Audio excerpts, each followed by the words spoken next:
आज देश की सबसे बड़ी खबर, धारा 370 को लेकर सुप्रीम कोर्ट का फैसला तो था ही, लेकिन उसके अलावा एक और बड़ी खबर थी जिस पर मध्य प्रदेश के अलावा पूरे देश की निगाहें थी कि मध्य प्रदेश में मुख्यमंत्री कौन बनने वाला है। कई नाम चर्चाओं में चल रहे थे, उनके नामों के साथ साथ बहुत सारी बातें निकलकर सामने आ रही थी, लेकिन एक बार फिर से बीजेपी ने चौंकाने वाला फैसला सुनाया।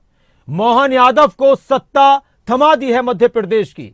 शिवराज चौहान की विदाई, मोहन यादव ने सत्ता पाई और आज का दिन बहुत अहम रहा।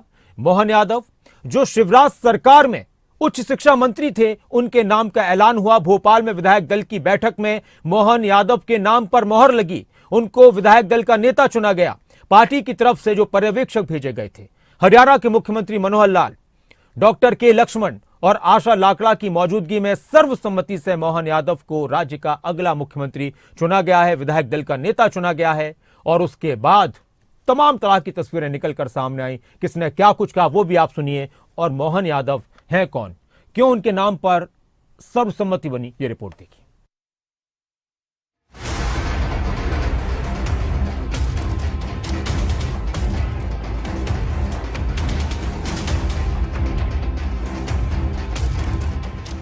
आखिरकार एक हफ्ते से जारी सियासी हलचल पर अब विराम लग गया है कि मध्य प्रदेश का अगला मुख्यमंत्री कौन होगा। मोहन यादव को मध्य प्रदेश की कमान मिली है। 3 दिसंबर को नतीजों के बाद हफ्ते भर के मंथन को लेकर मध्य प्रदेश में सत्ता की कमान मोहन यादव को मिल गई है। इसके साथ ही शिवराज सिंह चौहान के 16 साल के शासन के बाद मध्य प्रदेश को नया चेहरा मिला है।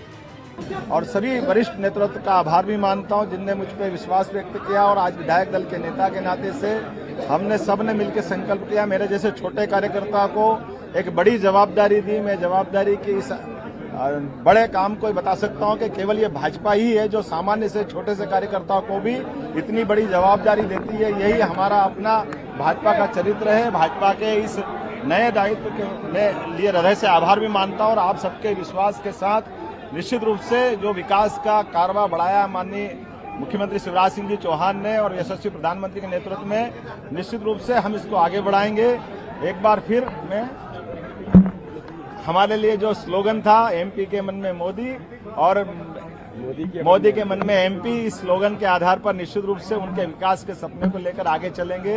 मैं एक बार फिर हृदय से माननीय यशस्वी प्रधानमंत्री, माननीय गृह मंत्री अमित जी, माननीय नड्डा जी, माननीय वीडी जी का आभार मानता हूं, माननीय शिवराज सिंह जी का आभार मानता हूं जिन्होंने मुझे बहुत बड़ी जवाबदारी दी।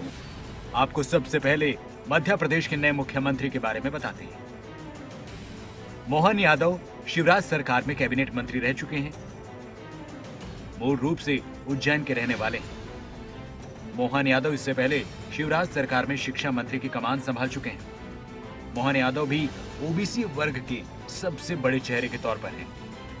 मोदी और अमित शाह के अलावा आरएसएस के करीबी हैं। मोहन यादव उज्जैन दक्षिण से विधानसभा चुनाव जीते हैं। छात्र राजनीति से करियर की शुरुआत की।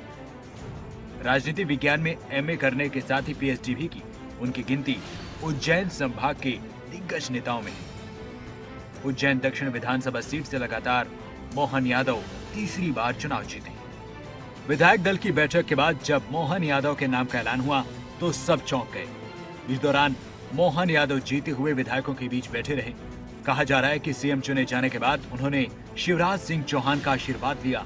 बीजेपी ने मध्य प्रदेश में भी छत्तीसगढ़ की तर्ज पर सरकार का गठन किया है। ओबीसी सीएम के साथ दलित और ब्राह्मण का समीकरण बनाया गया है। मध्य प्रदेश में 2 डिप्टी सीएम होंगे। इसकी जिम्मेदारी जगदीश देवड़ा और राजेंद्र शुक्ला को सौंपी गई है। साथ ही बीजेपी के सीनियर लीडर नरेंद्र सिंह तोमर को विधानसभा अध्यक्ष की जिम्मेदारी सौंपी गई है। देखिए, मोहन यादव जी के बारे में जो मुझे जानकारी है, बहुत पुराने कार्यकर्ता हैं और वो संघ के काम में लगे रहे, विद्यार्थी परिषद में भूमिका निभाई, बीजेपी में भी लगातार तीसरी बार से वो जो विधायक बन रहे हैं, जमीन से जुड़े हुए कार्यकर्ता हैं। उज्जैन से विधायक हैं और निश्चित रूप से जो यहाँ तक मध्य प्रदेश की यात्रा, विकास यात्रा चली है, इसको और आगे बढ़ाने की भूमिका उनकी रहेगी। मध्य प्रदेश का फैसला करने के लिए बीजेपी को महामंथन करना पड़ा। 3 तारीख के नतीजे, 11 तारीख को मुख्यमंत्री के नाम का ऐलान के बीच बीजेपी ने बड़ी माथापच्ची की। इसके लिए बाकायदा बीजेपी ने अपने सबसे होनहार नेताओं को मैदान में भी उतारा। बीजेपी लीडरशिप ने मध्य प्रदेश में विधायकों से बात करने के लिए 3 ऑब्जर्वर्स भोपाल भेजा। विधायकों से फीडबैक लिया गया, हर फैक्टर पर गहन मंथन हुआ। हरियाणा के मुख्यमंत्री मनोहर लाल, आशा लाकड़ा और के लक्ष्मण बतौर पर्यवेक्षक भोपाल में मौजूद रहे। राजस्थान, मध्य प्रदेश और छत्तीसगढ़ समेत 5 राज्यों में हुए विधानसभा चुनाव को 2024 का सेमीफाइनल के तौर पर देखा जाता रहा। 5 में से 3 राज्यों में चुनावी जंग फतह करके बीजेपी ने सेमीफाइनल की बाजी अपने नाम कर ली। अब उसकी नजर 4 महीने बाद होने वाले फाइनल पर लगी है। यही वजह है कि बीजेपी 3 राज्यों के मुख्यमंत्री के जरिए 2024 के सियासी समीकरण को मजबूत करने का दांव चल रही है। छत्तीसगढ़ में बीजेपी ने जिस तरह रमन सिंह की जगह आदिवासी समाज के आने वाले विष्णुदेव साय को सत्ता की कमान सौंपी, ठीक उसी तरह माना जा रहा है कि मध्य प्रदेश में सामाजिक संतुलन बनाने और सियासी समीकरण को साधने के लिहाज से सीएम चेहरे पर दांव खेला गया है। बीजेपी को सीएम चेहरा तय करने में देरी के पीछे बड़ी वजह 2024 का चुनाव।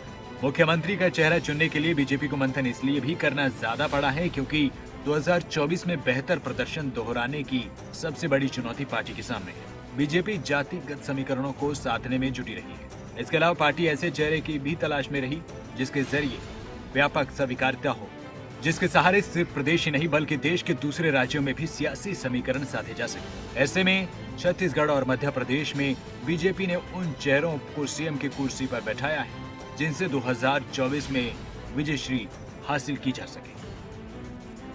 ब्यूरो रिपोर्ट, खबरें अभी तक।